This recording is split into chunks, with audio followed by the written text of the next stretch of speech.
Ուզում եմ ընդգծել, որ 2018 թվականից Հայաստանի Հանրապետության պետական բյուջե է մտել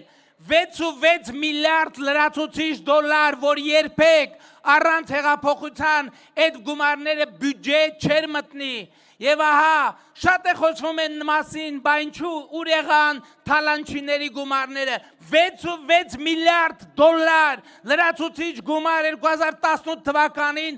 18 թվականից 25 թվականը մտել է պետական բյուջե։ Այդ 6.6 միլիարդ դրամի առնվազն 90%-ը գնում էր ձեզ հայտնի մարդկանց գրպանները։ Մենք նրանց գրպաններից դուրս հանեցինք այդ գումարները եւ ուղղորդեցինք ձեր գրպանները։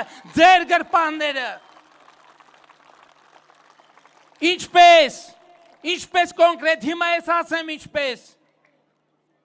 Մենք 2018 թվականից 5 անգամ, 5 տարբեր որոշումներով բարձրացրել ենք թոշակը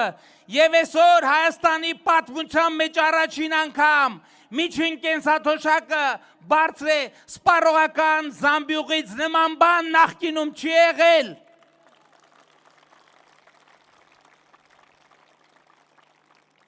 Մենք այսօր ներդրել ենք առողջության ապահովագրության համակարգ։ Ես 2018 թվականին ձեզ խոստացել էի, որ Հայաստանի Հանրապետության քաղաքացին հիվանդանոցների դռներում չի մնա եւ Հայաստանի Հանրապետության քաղաքացին հիվանդանոցների դռներին չի մնում, այլ Հայաստանի Հանրապետության քաղաքացուն նա ով ունի բուժօգնության կարիք հիվանդանոցներում ընդունում են ինչպես անտիրոջ, ինչպես Հայաստանի Հանրապետության լիարժեք սուվերենի, լիարժեք տանտիրոջ, լիարժեք այո հպարտ եւ արժանապատիվ քաղաքացու։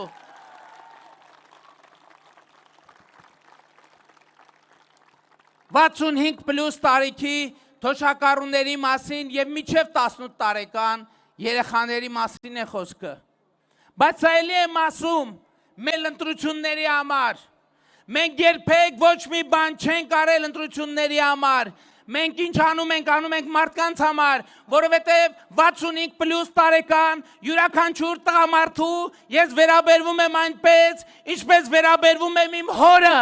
65 պլյուս տարեկան յուրաքանչյուր կնոջ ես վերաբերվում եմ այնպես, ինչպես վերաբերվում եմ իմ մայրիկին։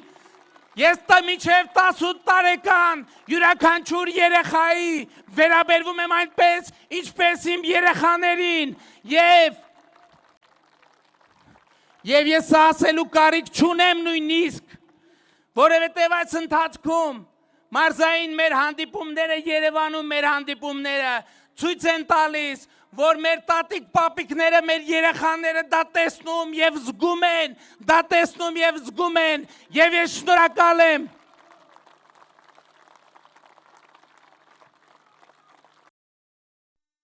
Հավանիչ տեսանյութը եւ բաժանորդագրվիչ նորությունները բաց չթողնելու համար։